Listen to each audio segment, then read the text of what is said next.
Assalamualaikum warahmatullahi wabarakatuh. Apa kabar hari ini anak soleh dan soleha?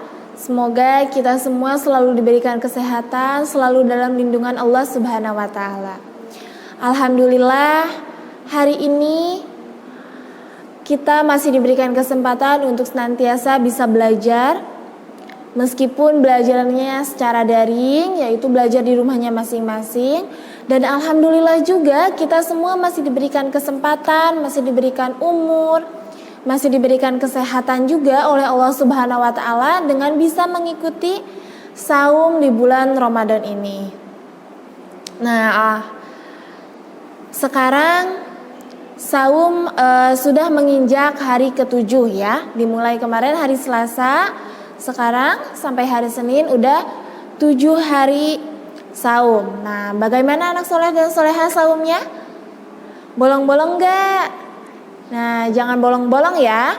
Nah, biasakan sahur terlebih dahulu ya, meskipun ngantuk gak mau sahur, tapi harus sahur ya. Bukan masalah makan dan tidaknya, tapi dalam sahur itu ada keberkahan. Jadi kita semua itu harus sahur terlebih dahulu ya.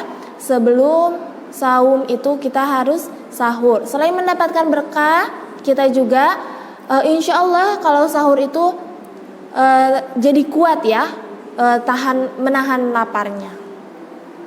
Karena saum itu menahan lapar, menahan haus dari terbitnya matahari sampai terbenamnya matahari.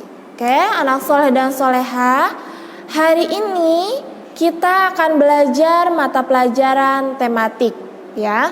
Kita belajar mata pelajaran tematik yaitu tema 3G.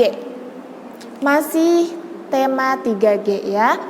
Sekarang buka halaman 50 pembelajaran 4. Nah, kan pekan sebelumnya kalian diberikan tugas sama ibu guru untuk mengamati, untuk mempelajari subtema 2 pembelajaran 4, 5, dan 6 sendiri, yaitu dengan mandiri. Nah, hari ini ibu akan jelaskan pembelajaran 4, 5, 6 di subtema 2. Kemarin kalian sudah belajar mandiri, sekarang ibu jelaskan ya. Oke, sekarang kalian buka halaman 50 pembelajaran 4. Baik, di sini ada ayo mengamati. Anak soleh dan soleha perhatikan bukunya masing-masing. Di sana ada ayo mengamati. Pakaian yang digunakan setiap orang berbeda-beda. Pakaian juga menunjukkan pekerjaan seseorang. Amatilah gambar di samping apa pekerjaan orang yang ada pada gambar. Diskusikan dengan temanmu. Nah, karena kita belajarnya daring, jadi ibu bahas ya. Di sini ada macam-macam pakaian ya, sesuai pekerjaannya masing-masing. Di sini ada orang yang memakai jas putih.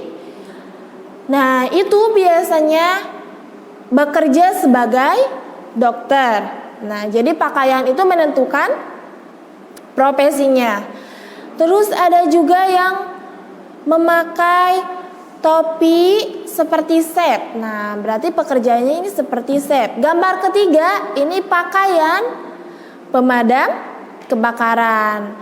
Dan gambar keempat, ini pakaian pilot. Jadi, pakaian itu menentukan profesi atau pekerjaan orang. Nah, sekarang kalian perhatikan, ayo membaca kegunaan pakaian ya. Oke, sekarang ibu baca, kalian perhatikan ke buku masing-masing. Setiap hari kita menggunakan pakaian. Pakaian merupakan kebutuhan dasar manusia. Pakaian memiliki peran yang sangat penting. Pakaian sangat bermanfaat bagi pemakainya. Pakaian yang digunakan harus sesuai dengan kebutuhan. Oleh karena itu, kegunaan pakaian tersebut juga beragam. Nah, pakaian itu sangat banyak manfaatnya bagi pemakai. Contohnya kita sebagai orang muslim tentunya berpakaian itu harus, apalagi untuk wanita harus berpakaian dengan sesuai dengan menutup aurat. Lanjut paragraf 2. Kegunaan pakaian yang pertama adalah menutupi dan melindungi tubuh. Pakaian yang kita kenakan dapat menunjukkan kesopanan. Pakaian juga melindungi kita dari terik sinar matahari, angin, hujan, dan udara dingin. Di tempat dengan iklim tertentu diperlukan pakaian khusus, misalnya saat musim dingin. Nah, di sini kegunaan pakaian itu untuk menutupi. Contoh kayak tadi, menutupi aurat kita sebagai perempuan, sebagai laki-laki juga. Dan melindungi tubuh dari terik sinar matahari, angin, hujan, dan udara dingin. Di sini pakaian juga dapat menunjukkan kesopanan. Tentu karena tidak mungkin kalau misalnya kita bertamu menggunakan pakaian yang tidak sopan. Contohnya hanya menggunakan pakaian dalam saja, itu tidak mungkin dan tidak boleh karena itu tidak sopan. Jadi harus sesuai. Jadi menggunakan pakaian itu harus sesuai dengan tempatnya. Nah, di tempat dengan iklim tertentu diperlukan pakaian khusus, misalnya saat musim dingin. Nah, kalau saat musim dingin ada pakaian-pakaian tertentu, contohnya jaket dan sebagainya. Di musim panas juga kita sudah pelajari menggunakan pakaian di musim panas, contohnya dengan menggunakan kain yang tidak gampang panas ya. Jadi kainnya dapat menyerap keringat. Paragraf ketiga, kegunaan pakaian selanjutnya adalah untuk menunjukkan identitas pemakainya. Nah, ini sudah tadi Ibu sebutkan, kegunaan pakaian adalah untuk menunjukkan identitas pemakainya. Misalnya, beberapa jenis pakaian lebih dicocok digunakan perempuan, misalnya rok. Pakaian juga menunjukkan pekerjaan pemakainya. Sebagai contoh, pelajar mengenakan seragam sekolah, tentara mengenakan pakaian militer, seorang dokter mengenakan jas dokter,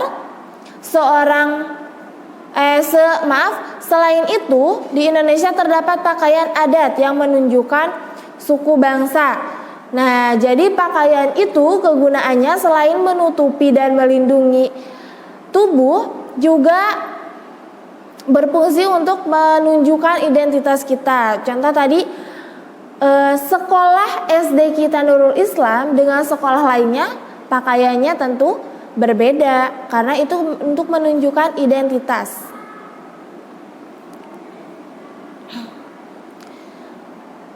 Nah, selain itu, Indonesia terdapat pakaian adat menunjukkan suku bangsa. Contoh di Banten menggunakan pangsi, terus ada juga di Jawa Tengah, di Jawa Timur itu menggunakan kebaya, tapi kebayanya juga berbeda-beda untuk menunjukkan identitas. Selanjutnya, pakaian yang digunakan hendaknya sesuai dengan kegunaannya. Apapun jenis pakaian yang kita kenakan, sebaiknya kamu menjaganya dengan baik.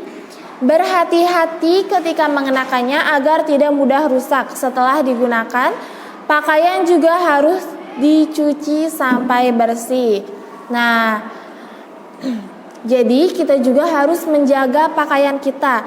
Setelah digunakan, dicuci. Setelah dicuci, dijemur, terus disetrika, disimpan, dilipat, disimpan di lemari dengan baik. Oke, lanjut ke halaman 51.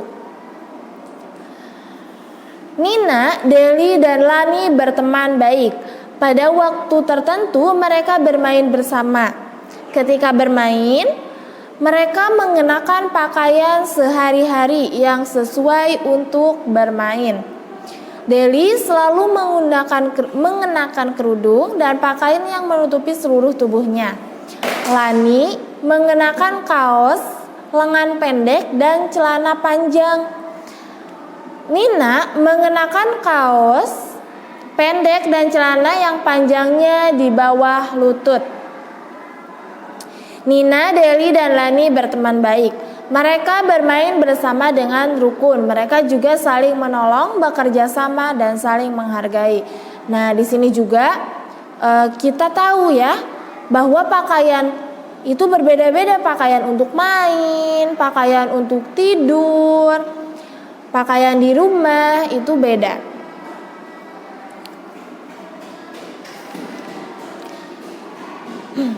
Baik.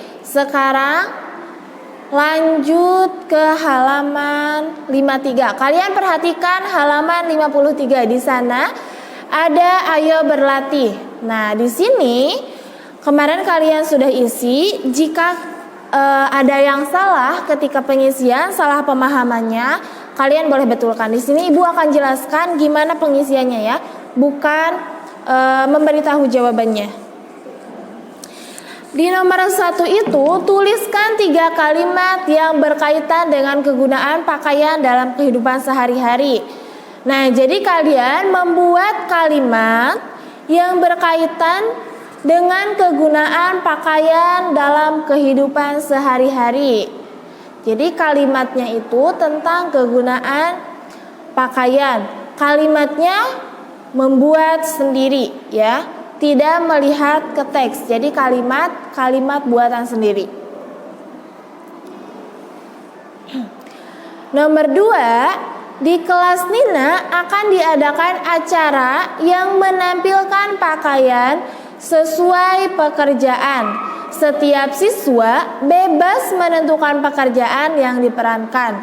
Pada hari yang ditentukan, setiap siswa mengenakan pakaian sesuai dengan peran pekerjaan yang dipilihnya. Nina memilih menjadi guru, Deli memilih menjadi dokter, Tony memilih menjadi polisi, Made memilih menjadi arsitek. Nah, di sini apakah mereka memerlukan kerjasama agar acara dapat berlangsung dengan baik? Tuliskan contoh kerjasamanya. Nah, kan di sini membuat acara ya, menampilkan pakaian sesuai pekerjaannya tentu akan membutuhkan kerjasama untuk acara itu menjadi sukses. Nah, contoh kerjasamanya itu bagaimana? Nah, seperti itu. Terus yang bagian B-nya, apakah mereka memerlukan sikap saling menghargai agar acara dapat berlangsung dengan baik? Nah, perlu tidak sikap saling menghargainya? Kalau misalkan perlu, alasannya apa? Kalau misalkan tidak, alasannya kenapa? Terus bagian C, tuliskan contoh sikap saling menghargai seperti apa yang diperlukan. Nah, kan tadi di sini itu ada beberapa pekerjaan, ada berbeda-beda pekerjaan, berbeda-beda pakaiannya. Tentunya akan membutuhkan sikap saling menghargai. Nah, contoh sikap saling menghargai yang bagaimana yang diperlukan. Jadi kalian isi di sana.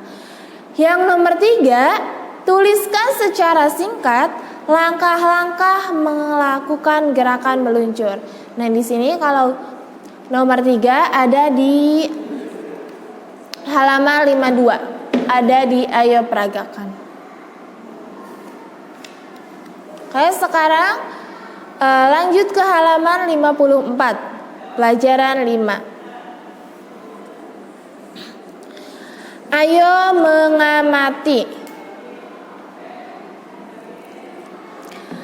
Jenis kain yang digunakan untuk membuat pakaian bermacam-macam. Salah satunya adalah kain tenun.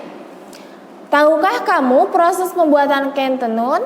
Nah, jadi sekarang kita akan membaca teks tentang pembuatan kain tenun ya. Perhatikan buku kalian masing-masing.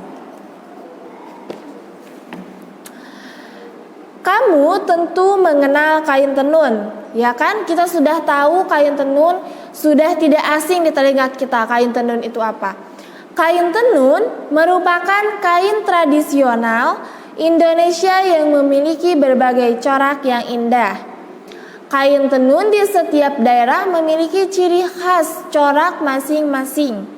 Kain tenun biasanya digunakan pada acara-acara adat tertentu. Misalnya, ketika upacara pernikahan. Bagaimana proses pembuatan kain tenun? Tahap paling awal dari proses pembuatan kain tenun adalah membuat pola dan motif. Jadi yang pertama pembuatan kain tenun itu membuat pola dan motif. Membuat pola dan motif harusnya dilakukan dengan teliti dan tidak asal menggambar. Jadi membuatnya itu harus teliti, tidak boleh asal-asalan untuk mendapatkan gambar yang bagus. Setelah pola dan motif dibuat, tahap selanjutnya adalah mempersiapkan benang-benang. Ya, benang yang digunakan untuk menenun dibuat dari kapas.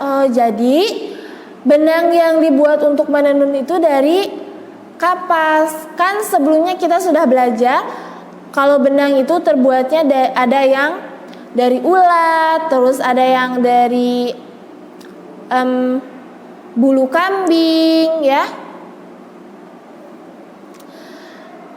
Kalau untuk kain tenun itu menggunakan kapas. Kapas diperoleh dari para petani. Biji kapas yang baru dipanen dipisahkan dari serat kapas dengan cara dijemur. Setelah biji-bijinya terpisah, serat kapas kemudian dipintal menjadi benang. Nah, kalian sudah tahu ya alat pemintal kapas itu yang seperti apa, sebelumnya sudah diberitahu.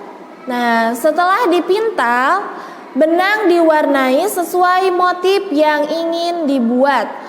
Bahan pewarna yang digunakan berasal dari bahan alami seperti kayu, umbi-umbian, buah-buahan. Setelah itu barulah proses menenun dapat dimulai.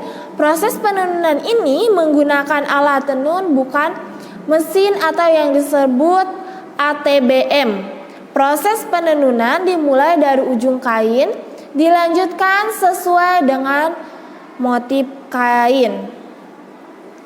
Oh, jadi warna untuk kain tenun itu menggunakan bahan alami dari kayu, umbi-umbian, dan buah-buahan. Nah, tadi yang pertama itu pembuatan kain tenun itu menggambar pola dan motif. Terus yang kedua memisahkan kapas dari biji. Setelah itu yang ketiga pemintalan kapas untuk menjadi benang. Setelah menjadi benang baru ditenun untuk menjadikan kain, ya.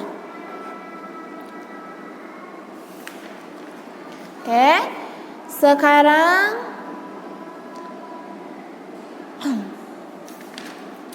buka halaman 56.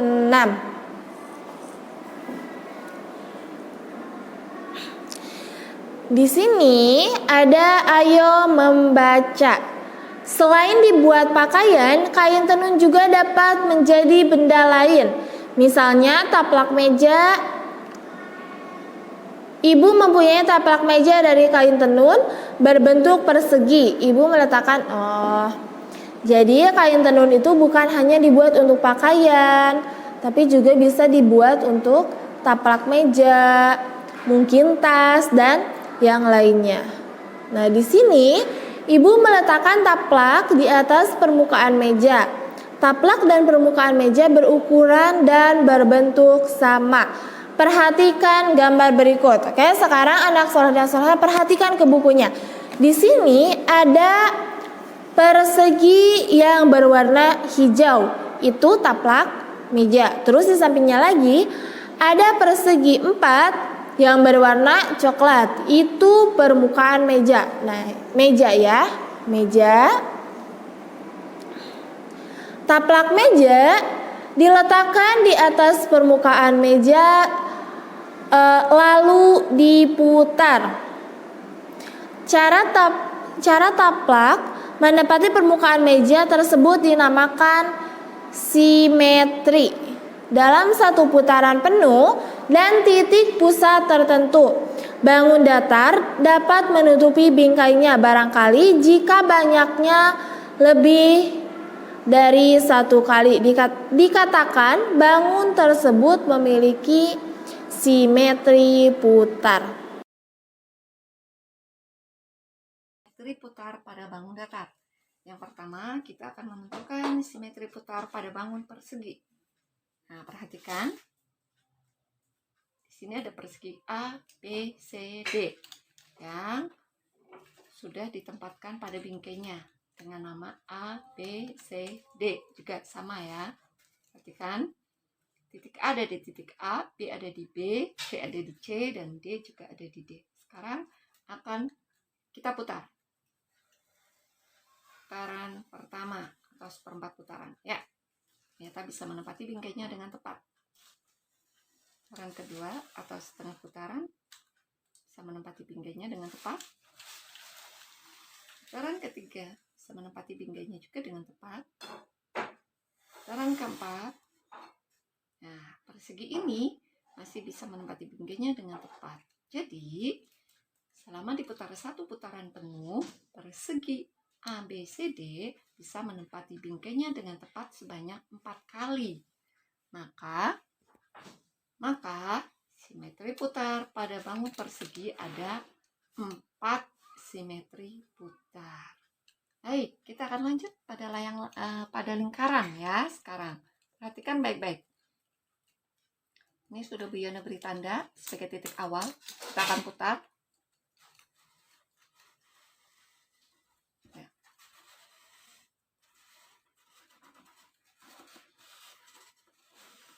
Ternyata setelah diputar satu putaran penuh, lingkaran ini selalu tepat menempati bingkainya. Maka lingkaran ini dikatakan memiliki simetri putar yang tak terhingga. Ya, karena banyak sekali ya. Selanjutnya, pada bangun belah ketupat. Fokus ya. Sekarang pada bangun belah ketupat, kita ulang ya. Ya. Titik A ada di sini ya. Mula-mula bangun belah ketupat berada pada bingkainya seperti ini. Nah, sekarang akan kita putar. Perempat putaran, apakah menempati bingkainya dengan tepat? Tidak. Oke. Berikutnya, apakah menempati bingkainya dengan tepat? Ya. Apakah menempati bingkainya dengan tepat? Tidak juga. Sekarang kembali. Apakah menempati bingkainya dengan tepat? Iya. Ya, silakan sorry-ha. Tuliskan ada berapa ya simetri putar pada belah ketupat. Selanjutnya, bangun persegi panjang. Mula-mula sama titik A ada di A. Kita akan putar. 1. Perhatikan ya, apakah menempati bingkainya dengan tepat atau tidak. Nah, apakah menempati dengan tepat? Apakah menempati bingkainya dengan tepat? Apakah menempati bingkainya dengan tepat? Oke. Jadi, persegi panjang menempati bingkainya dengan tepat berapa kali? Itulah jumlah simetri putarannya. Kita lanjut pada bangun jajar genjang. Sekarang perhatikan baik-baik. Fokus ya. Ini agak longgar. Nah, fokus ya. Titik A mula-mula ada di sini. Kita akan putar. Oke, apakah menempati dengan tepat? Perempat putaran. Setengah putaran. Apakah menempati dengan tepat? Selanjutnya, apakah menempati dengan tepat? Satu putaran penuh. Ya. Apakah menempati dengan tepat? Oke. Jadi, cecer genjang memiliki simetri putar sebanyak ya. Kita lanjut pada bangun layang-layang. Ya, sekarang kita akan perhatikan simetri putar pada bangun layang-layang. Mula-mula A ada di sini ya. Kita putar. 4 putaran. Ya, apakah menempati dengan tepat? Setengah putaran. Apakah menempati dengan tepat? 3/4 putaran. Apakah menempati dengan tepat? Selanjutnya, 1 putaran penuh. Apakah menempati dengan tepat? Ya, oke. Bangun layang-layang menempati bingkainya dengan tepat sebanyak berapa kali? Nah, jadi jumlah simetri putar pada bangun layang-layang adalah oke. Baik, lanjut halaman 59. Pembelajaran 6. Di sini ada ayo mengamati. Paman Nina merupakan seorang pemadam kebakaran. Paman selalu mengenakan seragamnya ketika bekerja. Coba perhatikan gambar di samping. Menurutmu mengapa seragam pemadam kebakaran seperti itu? Nah, kan seragam pemadam kebakaran itu berbeda dengan pakaian sehari-hari. Bahannya juga berbeda. Harus menggunakan helm. Terus pakaiannya tebal. Nah, apa fungsinya? Nah, kita akan mengetahui setelah kita membaca teks tentang pakaian khusus. Pakaian memiliki banyak fungsi. Salah satu fungsi pakaian adalah untuk mengurangi tingkat risiko selama kegiatan, seperti bekerja atau berolahraga. Beberapa jenis pekerjaan dan olahraga memerlukan pakaian khusus untuk menjaga keselamatan. Contoh pekerjaan yang memerlukan pakaian khusus adalah pemadam kebakaran. Jenis kain yang digunakan pada baju pemadam kebakaran berbeda dengan kain pada umumnya. Jenis kain yang digunakan terbuat dari serat yang memiliki sifat tahan api. Contoh, pakaian khusus lainnya digunakan pada olahraga menyelam. Baju selam terbuat dari serat khusus yang mirip karet tetapi lebih fleksibel. Pada bagian tertentu dibuat lebih tipis agar penyelam bebas bergerak di dasar laut. Baju selam dapat memerangkap air sehingga air tidak langsung bersentuhan dengan kulit. Air tersebut akan dihangatkan oleh suhu tubuh pemakainya sehingga penyelam tidak kedinginan. Baju selam juga dapat mempermudah mengapung di dalam air. Selain kedua contoh di atas, terdapat pakaian yang khusus digunakan dokter di ruang operasi. Pakaian tersebut dirancang dengan model yang mudah dikenakan, mudah dilepas, dan mudah dibersihkan. Pemilihan model berguna agar memudahkan gerakan ketika melakukan operasi.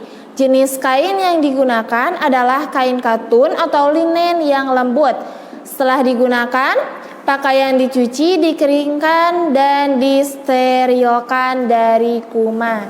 Nah, jadi fungsi pakaian itu adalah untuk mengurangi tingkat resiko selama kegiatan. Contoh tadi, pakaian pemadam kebakaran. Bahannya itu yang bisa menahan atau bahan yang tahan api ya, karena itu juga untuk mengurangi tingkat resiko pemadam kebakaran. Terus yang kedua tadi ada baju untuk menyelam. Nah, baju untuk menyelam ini dibuat fleksibel pada bagian tertentu dan dibuat tipis agar penyelam bebas bergerak. Coba saja kalau misalkan pakaian penyelam itu bahannya yang kaku, tentunya akan membahayakan karena tidak dapat berenang, tidak dapat menyelam dengan bebas. Terus yang ketiga ada pakaian dokter. Di sini juga pakaian dokter modelnya berguna agar memudahkan gerakan ketika melakukan operasi. Nah, jadi pakaian itu selain untuk menunjukkan identitas, tapi juga berfungsi untuk mengurangi resiko selama kegiatan ya.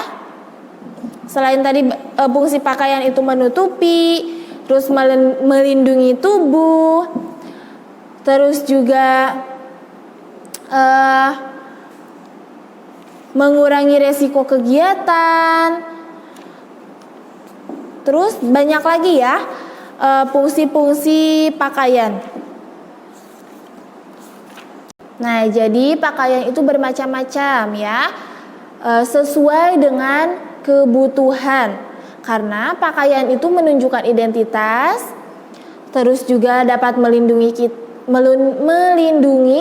tubuh kita dan menutupi. Oke, kita lihat ke halaman 61. Di sini berbeda dengan paman, Nina bercita-cita menjadi dokter.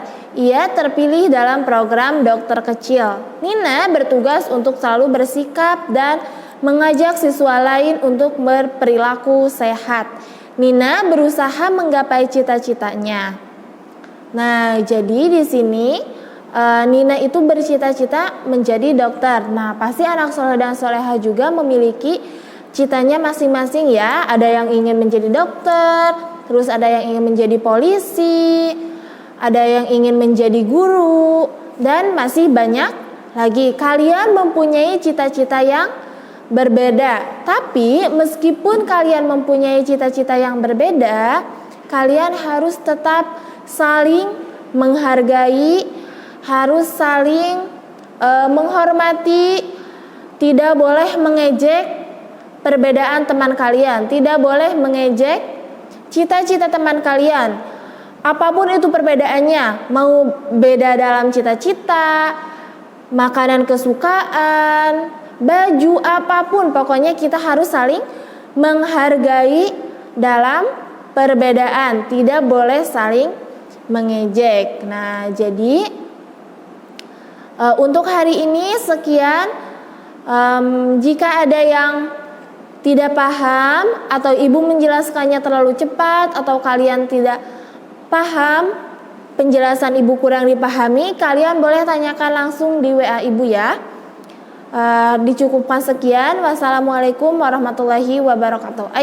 Tetap jaga kesehatan, jaga iman, jaga imun. Semangat.